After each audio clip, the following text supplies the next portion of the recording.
ہوگی۔ استاد چاہے مدرسے کا استاد ہو، گاڑیوں کا استاد ہو، درزی ہو، یا جوتا بننے والوں کا کوئی استاد ہو، ہمارے ہاں سمجھا جاتا ہے کہ استاد گالی نہ دے تو بچہ شاگرد سیکھتا ہی نہیں ہے۔ شاگرد سے کوئی کام کروانا ہو تو گالی دے کے بلائیں گے، شاگرد کے ہاتھ سے کوئی اوزار گر جائے تو 6 قسم کی گالی نکالیں گے، اور پھر گالی نکالنے کے بعد کہیں گے کہ محسوس نہ کرنا ہمارے استاد بھی ہمیں سیدھا گالیاں دیا کرتے تھے۔ وَيَأْتِي قَدْ شَتَمَ هَذَا، آئے گا اس حال میں کہ دنیا میں رہتے ہوئے اس نے گالی گلوچ کی ہوگی۔ اب چاہے اپنے شاگرد کو گالی نکالی، اپنے سے ماتحت کو گالی نکالی، یا بڑے منصب والے نے چھوٹے کو گالی نکالی، یا کسی سیٹ پہ بیٹھے ہوئے نے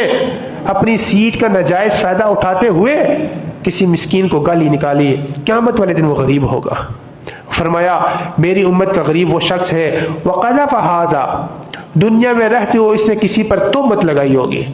بہتان لگایا ہوگا، اس پہ الزام تراشی کی ہوگی، قیامت والے دن وہ غریب بن کر آئے گا۔ نمازی ہے، حاجی ہے، لیکن لوگوں پر تہمتیں باندھتا ہے، اپنے پاس سے بدگمانیاں کر کے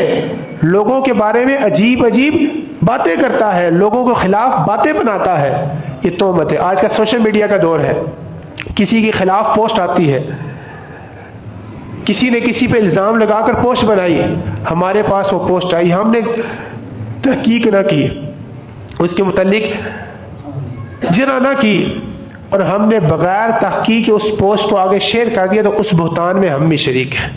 اس الزام میں ہم بھی شریک ہیں، کل قیامت والے دن غریب ہونا پڑے گا۔